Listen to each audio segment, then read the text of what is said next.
Hi all, and welcome to my channel, Fred Makes Things, and part 2, video 2 of a 2-part series where we talk about making oversized trivets. In the first video that was up a couple of days ago, we talked about how to make these quilt blocks. They're like beginner-friendly quilt blocks to make these oversized trivets. So if you're curious about how to make the blocks, I will link that right here in the upper right hand corner for you, and I will also have it in the description box. No, wait, I'll have it as an end card at the end of the video as well. But in regards to this video, we are going to talk about two main things. We're going to talk about quilting these up and then making the actual trivet. So we are going to have this video done in a few different parts. Part 1 is going to be talking the materials that you need. Part 2 is going to be talking about how I went about quilting these two trivets. Part 3 is going to be talking about how to make option 1. And then part 4 is going to be talking about how to make option 2, and then we'll do a part 5, which is our final thoughts and our sign off. So before we get started, I do want to say hello to everybody. Hello to the people who have come over to this video from part 1. Hello to the people who are curious about how to make an oversized trivet. Hello to the new subscribers, the OGs, anyone in between. Hello to anyone that the algorithm suggested this video to and are still watching. You are all so very much appreciated. Your kind and considerate comments are always so welcome in the comment section. And a special note is if you make things like this, drop your tips and tricks down in the comment section as well. I am by no means an expert when it comes to things like this. Any tips and tricks and stuff like that are always so very much appreciated. It helps the people watching learn things. It often helps me learn things. And yeah, if you're new here, this is Junior. I have accidentally trained him to jump up when I say hi all.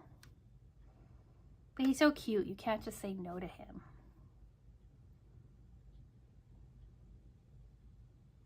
So let's get into part 1, the materials that you are going to need. It's time to move him. He will be back, especially since this is the second time I tried filming this. And when I bring up the batting and stuff, he thinks it's his own personal, like, bed.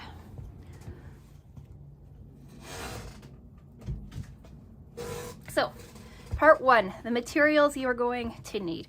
Since we're going to be talking about quilting, we'll do the materials for quilting first. It's very simple. I'll also leave a list in the description box for you, so you can refer back to that if you use this as a tutorial.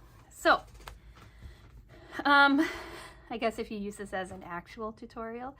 But to quilt items, you are going to need matching thread. In this case, I used purple, but I brought down an orange so you could see that like orange would work, pink would have worked, white would have worked, black. This one you have more colors to choose from too, but I did purple, but you could do like orange or something like that. You're also going to need a marking utensil. I suggest a chalk marker for this rather than a erasable, like heat removable friction pen, and that is only because those friction pens are awesome. I use them all the time, but when it comes to drawing out your lines and stuff like that, they can sometimes leave a white cast, like especially on these solids. I've had issues with friction pens on solids before, leaving like little casts and stuff like that. So when it comes to quilting, I do usually recommend chalk over actual pens, but it's your choice. The other things you're going to need are,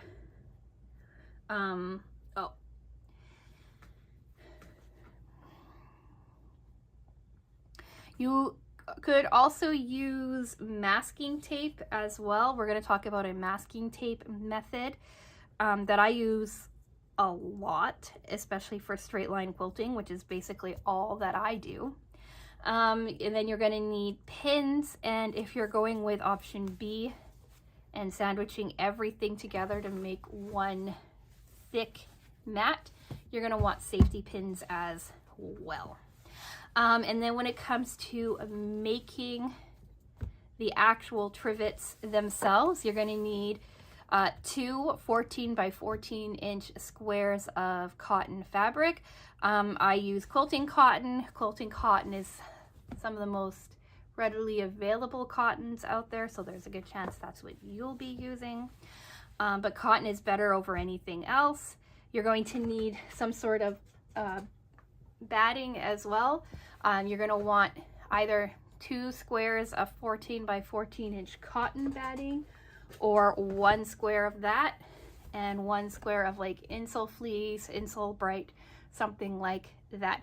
When you use the Insulbright, the Insulfleece, you can put hotter items onto your trivets without worrying too much. The 2 layers of cotton work really, really well, but it's slightly less protective. But I don't know. I don't put, because these are cute and decorative and they go on like the table and stuff like that, I'm never really taking anything directly from like my oven to my table, so I never have to worry about having something super, super thick.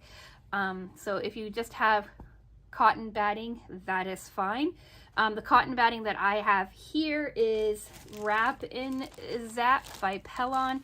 I buy this because I do a lot of bowl cozies. So this is usually what I have on hand, and I like to use it. It's microwave safe. But if you have like leftover batting from like a quilting project or something like that, then that is fine too. Like whatever you have will work. I do not recommend like a poly fleece or like a fusible fleece or something like that, just because you are planning on putting hot items on here, and over time you can like melt the glue and cause kind of structural issues within your trivet if you use Insulfleece. So I do highly recommend sticking with items like these, cotton and Insulfleece, Insulbright, that kind of idea. You are also still going to need matching thread for these as well.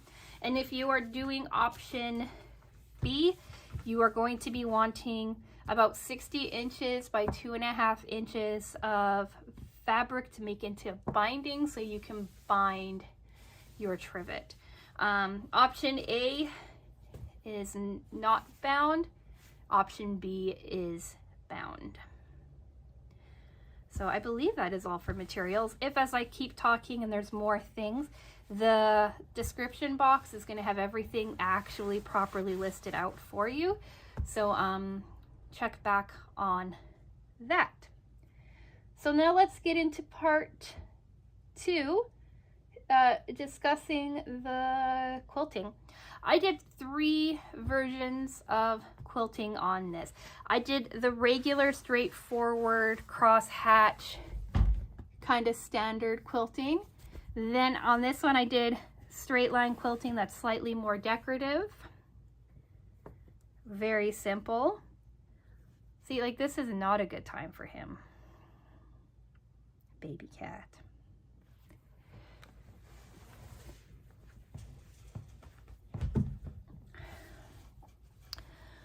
So on this one, it's a simple 9 patch, and I just did a line to the left and a line to the right of all of my seams. And on something like this, it's good to keep, it'll keep everything in place. It's not overly complicated. It looks kind of cute. And it works quite well. If you wanted to, you could like run lines through your center points too, if you so chose, but I just kind of kept it really, really simple. And then on this one, it is also very simple, but it looks far more complicated, and that is I ran an X left to right, an X right to left, and then I just did V's coming into my center point on all sides, so you end up with this really cool looking quilting. that is far more complicated looking than it is to make. So we're going to talk, first off, we're talking the crosshatch. So for the crosshatch, for this first main one, all I did was I went from corner to corner on both sides, and I drew a chalk X.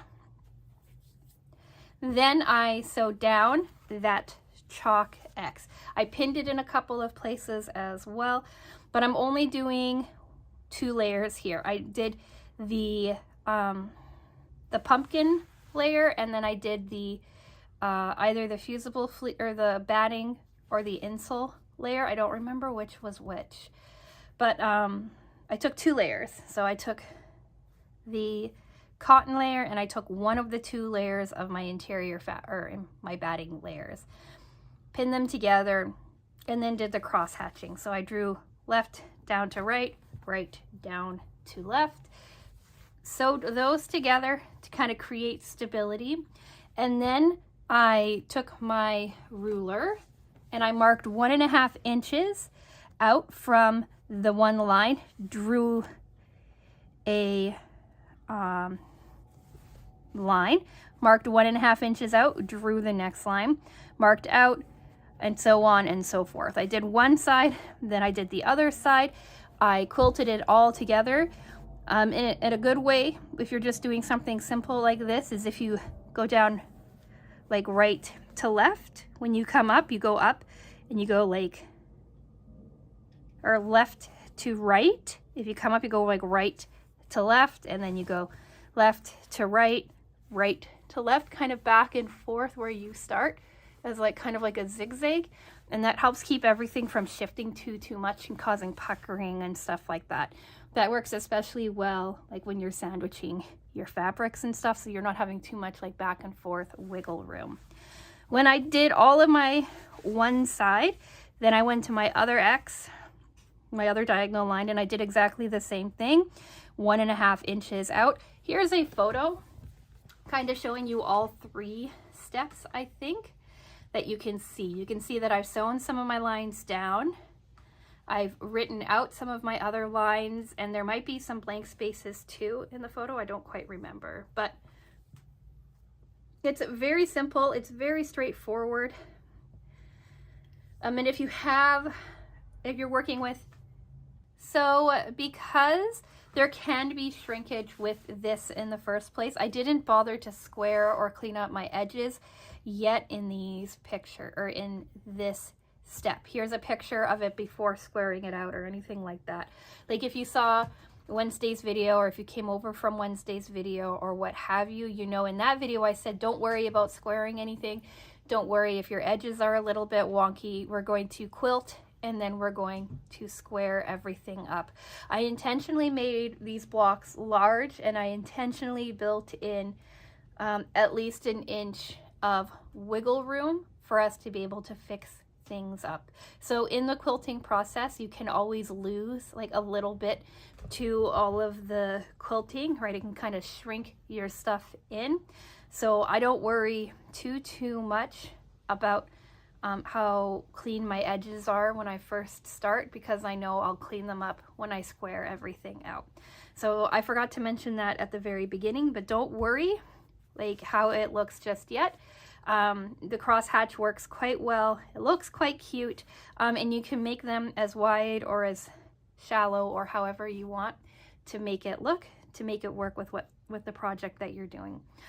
For ease of use, I just did 1.5 inches out. You could do 1 inch, you could do 2 inches, anything like that. And I think that I was in the middle of saying, if you have a square and you do your cross hatches, you'll end up with squares. If you have like a rectangular shape, you'll end up with diamonds. And if you want to complete your squares perfectly, then you just need to draw your diagonal line as a square. So say that you have like a 14 by 18 inch thing that you're working on, like an oversized placemat or something. You're going to measure 14 inches on your bottom side, and you're going to draw your line from your top left corner down to that 14-inch mark.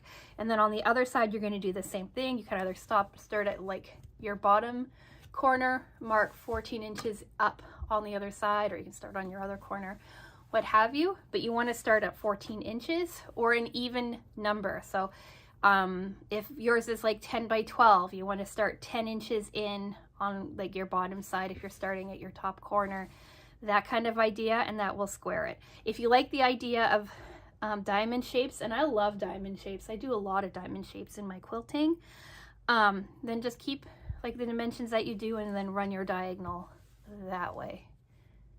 So yeah, that is cross hatching. I think that's what that's what I call it.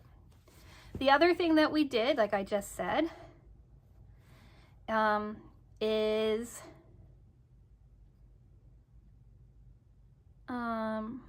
this back part. And what we did with this one is I just marked to the outside of my seams with painter's tape, with masking tape. I didn't bring it downstairs, but I do have a piece of masking tape stuck to my desk. I don't know why I have masking tape stuck to my desk, but I always seem to have some stuck here. Can I pull it off without ripping it?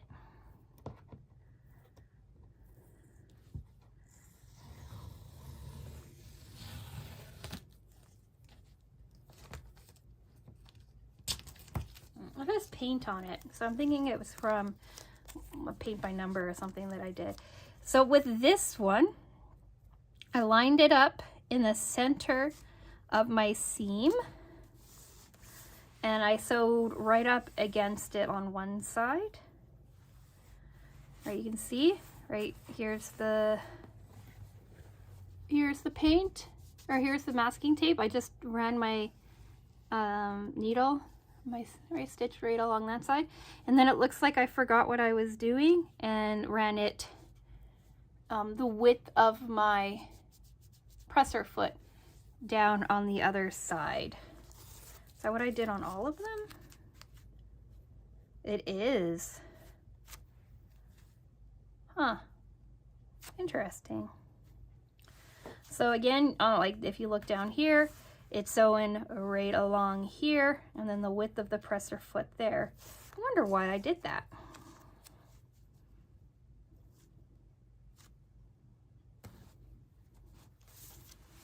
Down along here, width of the presser foot. Interesting. It still looks really cool. I don't know why I did it the way I did it. Maybe to show it to you all? I'm not sure.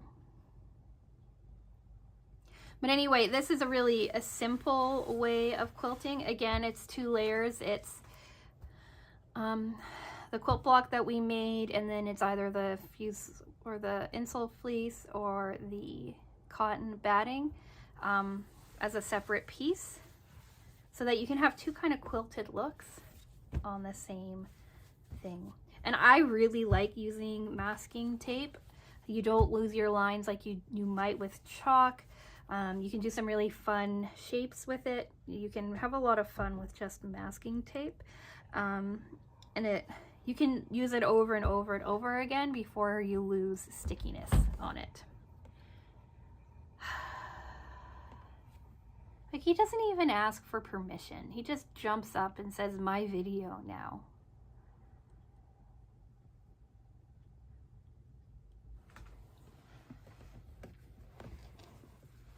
He says, "My trivets now too."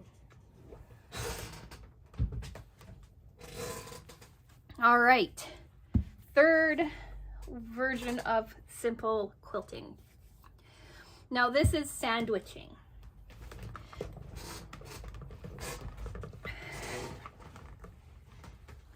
We sandwiched the top and the bottom together. If you were doing this, I highly recommend making sure that all 4 of your pieces measure the exact same dimension. I did not.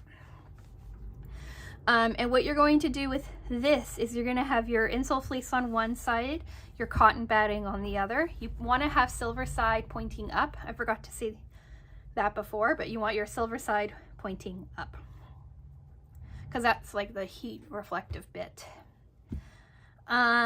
You're going to want to pin, safety pins work best because they don't shift as easily. Pin a whole bunch of different places to make sure that nothing is shifting. Now, if you have all of your pieces cut to exactly the same size, for this case, we're talking 14 inches square, then all you have to do is line up all 4 of your pieces together, pin them, and everything works well. If you're like me and you didn't line everything up perfectly and you don't want to lose anything in the shift, you're going to find the middle of your bottom side or your one side, the middle of your other side, and what I do is I just push a pin, like just a straight pin, through both sides into that center point to make sure that they're centered on both sides. Pin that down, and then I pin everything to make it match. Now, if you square everything off, you make sure it's all 14 by 14 inches.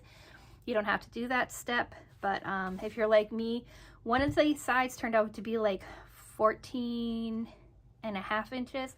The other one turned out to be about 14 inches, and I cut my batting at 14.5 inches too. So there was kind of like a disconnect when I was putting it all together, and that's when I remembered I should have squared first and then sandwiched. But it doesn't, again, it doesn't matter. You just want to find your middle part. You could do that by half and half, right? Or half and half, however you want. It's a little more difficult to find the middle on the pumpkin side, but it's easy on the disappearing 4-patch side because it's right there, right where you sewed it.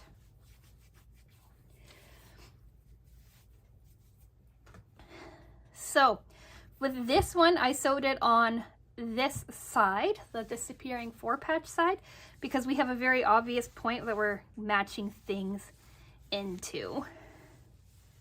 Right? None of my things line up as perfectly as I would like them to, but what have you. For this, you can do like either method of marking. Again, I sewed the diagonal down first, and I broke a needle when I was doing it, and the Sharpie point at the bottom went flying and scratched my face right next to my eye, which scared me so bad. So don't be me. Remember to pay attention to where your safety pins are and move them before breaking a needle on them. But anyway, you can mark your diagonal in either like chalk or using your masking tape or whatever, and then again, you just want to measure out the width that you like. All right, and you just either mark out your V, or like I did, because I like masking tape, I just marked it out like this, running in one direction all the way to my edge, this in the other direction, running all the way to my edge, and then, right, I ran the edge, or the edge of my presser foot along here and along here. So I went presser foot. That was Junior. Shocking. Did he not? No, he didn't really mess with the camera. Is he okay? Yes. Is he a little bit embarrassed? Probably.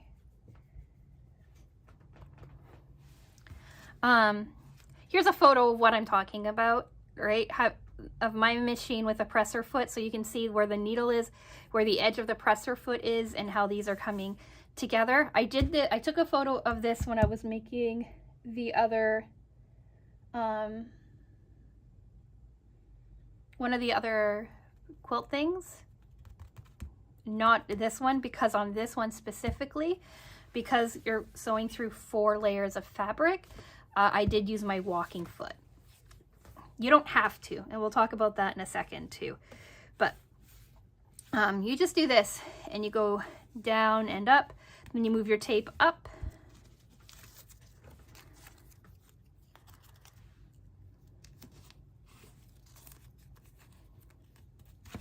And you go up and down. And you just do it on all 4 sides. And then you end up with really looking thing. When you're sandwiching 4 layers together, one side is going to end up looking a lot puffier than the other side. So keep that in mind too when you're stitching. And you just want to be really slow and patient when you're working on these. Now, if you don't have a walking foot, you just need to be more slow, more patient. You want to use like a wider stitch for quilting in the first place, like a 4. I use like a 4. It's the largest size I have on my machine. Slow and steady, not to be in too much of a rush, and using a nice sharp new needle is always usually recommended. But yeah, this is how it came together.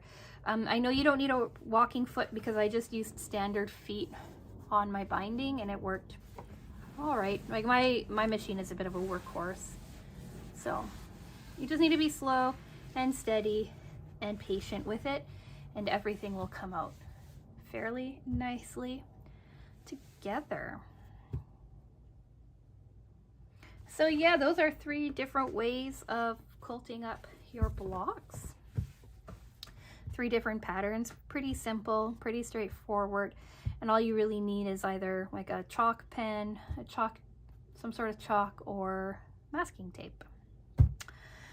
Part 3, I guess we're on to, is actually assembling this now. So we have our 2 separate pieces ready to go. Now is the time that we're going to square them up. For this one, because again, I'm making beginner friendly, easy to follow kinds of options, I am doing a 1/2 inch seam allowance, and this is going to finish at 12 inches. So I squared this out to 13 inches. I found my center point on here, which is like somewhere in the dog's face because I centered that in the first point, but I centered it out here, and then I marked 6.5 inches to the left or to the right, it doesn't matter, but I marked out 6.5 inches, which is the width of like a lot of quilting rulers and things, especially if you have like the standard Fiskars beginner to quilt kind of set where you get a cutting mat, a 24.5 by 6.5 inch ruler, and a rotary cutter. So you already, most people have like a 6.5 inch ruler. But anyway, I marked it out, and then I cut that. Then I lined that up with my like 1 point on my cutting mat, or I lined it up somewhere on my cutting mat, and went 13 inches to the other side and trimmed that too. Did the same thing on the sides, found my middle, marked out 6.5 inches, and then on the other side I went 13 inches to square this out. I did it on the top piece and I did it on the bottom piece. So now everything lines up. From there, you are going to lay your pieces right sides together, so your fabric sides together, and you are going to pin along the outside, leaving 3 inches somewhere on your trivet. I just did it on the bottom, but you leave about 3 inches on the bottom of your trivet so that you can turn it right side out. Then with everything pinned, ready to go, you're just going to sew a 1/2 inch seam allowance all the way around the outside. And now I say 1/2 inch because when you go to turn it and bring it in, you're gonna have like a lot of bulk here. And a 1/2 inch has more space for you to be able to turn things in than a 1/4 inch. So anytime that I'm making something that has so many layers to it, I like to give a bigger seam allowance for that. And also a 1/2 inch is a little bit more forgiving if you kind of end up going off the rails in your stitching. So 1/2 inch seam allowance, or 1/2 inch seam allowance all the way through, leaving about 3 inches on one of your sides so you can turn it. Then when that is done, you're gonna also backstitch both sides too, to make sure that this is nice and secure, like your opening is nice and secure, because again, you have a lot of bulk here. So you want to make sure that it's nice and secure.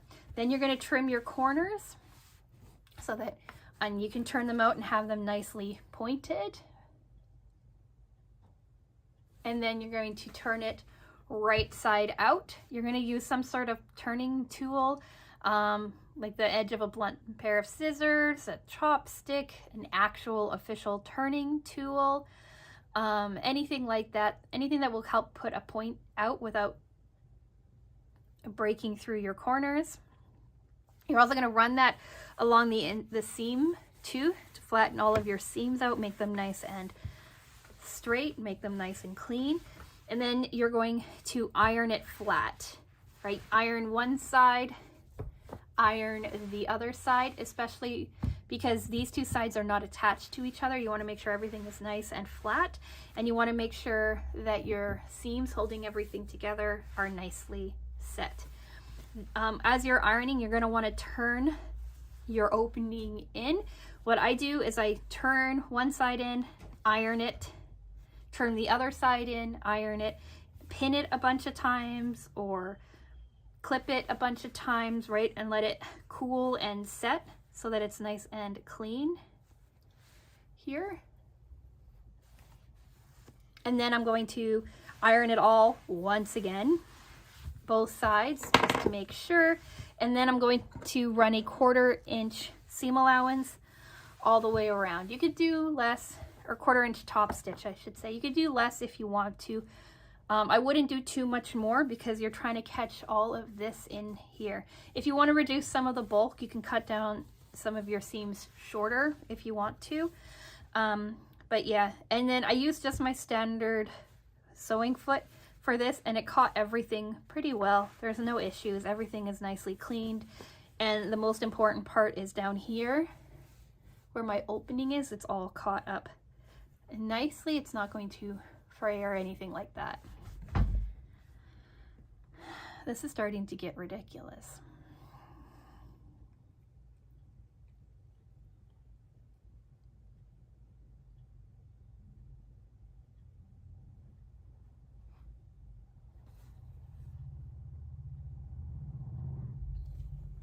So when all is said and done, you're going to end up with a 12 by 12 inch trivet. Hopefully everything is going to be balanced out, everything's going to look nice together, and it's going to be usable. Now, if I were an absolute beginner, this is what I would do. Even now, I am not an absolute beginner, and this is my more preferred method of putting everything together.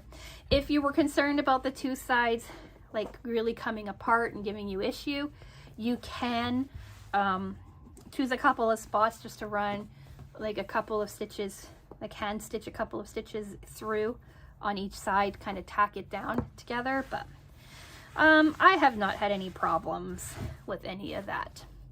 So now let's get to part 3 and this guy.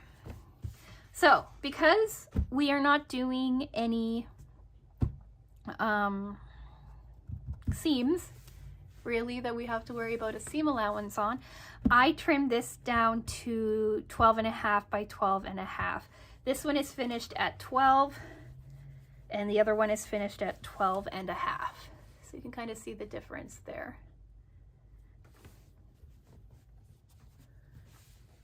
Right, so this one actually sits inside of this other one pretty nicely. With this one, you're going to want to again square it 12.5 by 12.5. Again, find your center point, go 6.25 inches out from one side, cut it, bring that point over, measure out 13 inches to this side, cut it, turn it, find your center point, 6.25 inches on one side, cut it, right? Go from 16 or from here over to this side to 13 inches, cut it, and you've got yourself a squared out trivet. Then you're going to want to take your binding. If you know how to make binding, great. If you don't, you want to lay your binding strips together, right sides facing, at an angle like we talked about in Wednesday's video. Here's a photo, I think. I don't know. If there isn't a photo, there will be a photo. Well, there will be now that I've said it. But anyway, here's a photo of what I'm talking about. You want to sew along the diagonal across from your 90-degree angles like we talked about on Wednesday's video. You want to sew them all together. You want to open it all up together. Make sure that all of your seams are on the right side of the fabric. When I use solids, I almost always sew one side wrong. Make sure everything is good. Cut your extra fabric 1/4 of an inch away from all of your joins. Iron it all again. Iron it flat. All of your seams flat facing in one direction. Press, not iron. When you iron, it means you're moving the fabric around, right? And you can accidentally put some stretch in. When you're pressing, you're literally lifting your iron, putting it down, pressing, right? Lifting it, putting it down, pressing. You're not pushing back and forth. So it doesn't allow for as much stretch. I interchange the words, but I always mean press. I caught that when I was editing last week's video and didn't do any, or Wednesday's video, and realized I should clarify that, and I just remembered I needed to.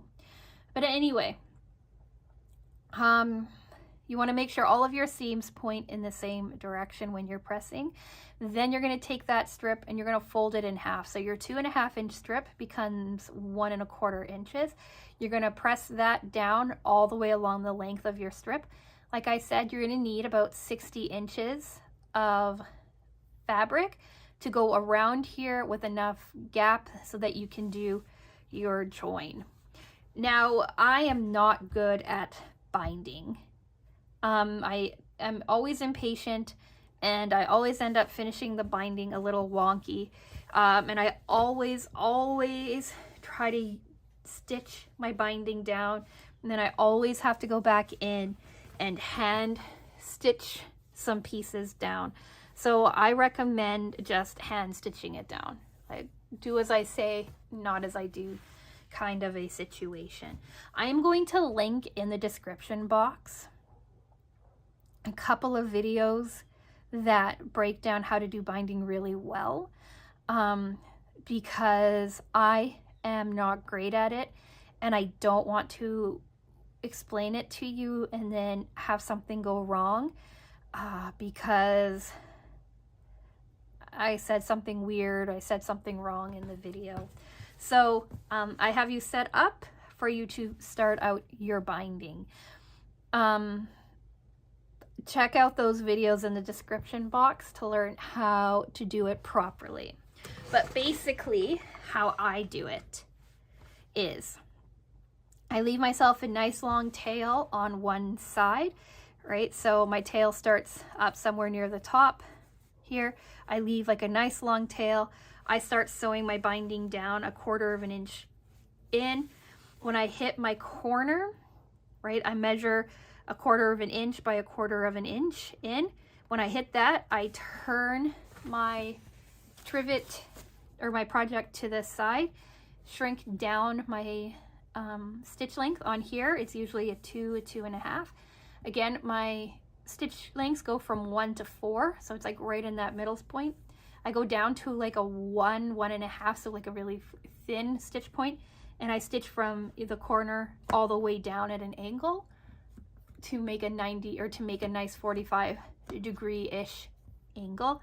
Then I cut my thread, come back, take my binding, fold it up so you have that 90-degree angle or 45-degree angle, and then fold it back down. There's photos to illustrate what I'm talking about. And then I run it all the way along to the next side, same deal, right, down to the corner, come back, and then start over on all 4 sides. And then when I get to here, I like to leave a large gap. I never leave a large enough gap, but I leave a large gap here so that I can then do my proper joining of my binding, which is where I'm going to let the video talk to you about that. I'm not going to try to explain joining binding. It's annoying, and I try to do a proper join because things like this get washed a lot, so I like the idea of a proper join on here. But I did not do it well. I did not take good photos of it, and I'm just going to refer you to other places to do a proper binding join so that it's not me messing you up. But once your binding is joined, you sew it back down, like whatever video you go to says. Then you're going to flip it over, or you could iron it first, right? Ironing never hurts anything. So iron it, flip it over, right? I use quilting clips. I pin it all the way down, right? I make sure my corners are nicely folded, right? You have a nice fold on this side. The fold goes in the opposite direction on the other side. And when you're ironing and working with this, you'll see how the fold will naturally want to come into place. I clip it all the way down, and then I use my stitch in the ditch foot to finish it. But I highly recommend sitting down, being patient, and hand stitching it down, and you will end up with a much cleaner backing than I have. And honestly, hand stitching doesn't take super long when it is a smaller project like this. 2 reasons I didn't. I always think I can do the binding better with the machine, and I never can. And 2, I was running out of time to get these projects finished for this video. So even though I actually thought about hand stitching it down this time, I just didn't have the time to finish it. So hopefully the couple of videos that I link to you in the description box will help you finish off your binding, but I'd rather send you to an expert on that rather than me try to muddle through and tell you about it. So let's do part 5, final thoughts. Here's a photo of option A done on my kitchen table. The top side looks pretty cool. Here is the back side, underside, the other side, the alternative side.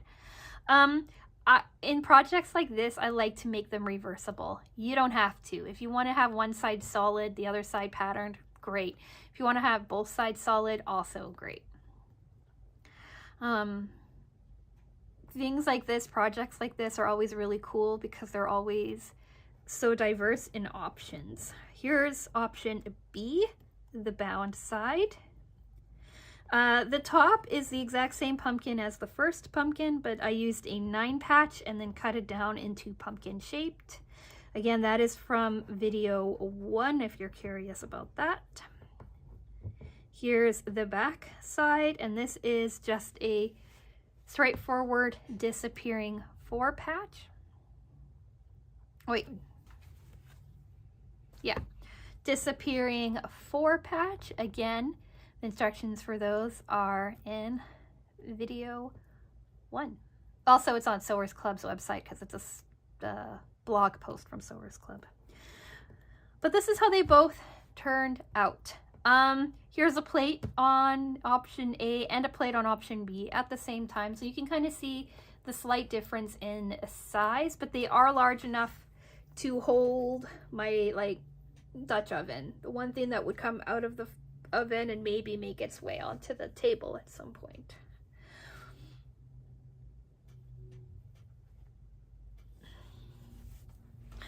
So yeah, we're done. Gosh, I hope this video is not too long and I can edit it down nicely. Right, so what other beginner-friendly projects would you like to see a walkthrough of? Like I mentioned before, I will have a PDF linked to these down in the description box if you want to see my instructions a little bit more clear and written out. It's not going to be on quilting things, I don't think. I think it's just going to be on how to assemble the trivets, mainly because it's 4:30 in the afternoon on Thursday, and I'm trying to get this video up for you on Friday. I still have to edit and write that PDF. So yeah, procrastination is a real thing. But yeah, let me know other projects you'd like to see me tackle. Let me know other quilt blocks that you would like to see me tackle. The whole thing to this series and future videos that I'm going to do for this series is that these are supposed to be very easy, straightforward projects. Like, I know there are other ways of doing quilting. I know there are other ways of tackling projects like this. And I know that you can do some really beautiful things with some very intricate quilt blocks. But my goal for these is to make something really cute, really pretty, that is really straightforward and accessible. So do let me know if there's other projects you would like to see going forward, and I would like to see if I can tackle them and make them. Yeah, like I said, thoughtful tips and tricks are always welcome too in the comments section. And yeah, stay tuned for other tutorial videos like this. I don't know when I'm going to do the next one. These things take so much time. I forget every time how much time these things can take. What do we have coming up? So Monday is a different Mary Maxim unboxing video for you. We did the Crochet Club of the Month last week. This coming week, it's just a couple of things that I ordered from Mary Maxim that I thought I'd share. Wednesday is our quilt update video. That is what I plan on working on for the rest of the day while I take a break from talking about these. Editing and writing should be tonight after dinner, I'm hoping. Friday is undecided, but I'm really hoping something from Cat Lady comes. I got the Black Cats box and our monthly Spoiled Cats Club box, so I'm hoping one of those will be on Friday. The following Monday is a 6-month, 7-month Mary Maxim review of the Crochet Club of the Month. Wednesday is another sewing project video, but that's just talking about a single project. And then Friday is going to be hopefully a Cat Lady box. So that is what we have coming up. Do think about subscribing if you want to see any of those. If you want to see more tutorial videos in the future, anything like that. Give me ideas too for what you would like to see down in the comment section. And all of that. Like the video if you've made it to the end, if you liked the trivets, if you liked my chat, my walkthrough with them, anything like that. Likes are always so very much appreciated too. And yeah, with all of that being said, I'm going to say thank you so much for watching, and I will talk with you again soon. Bye!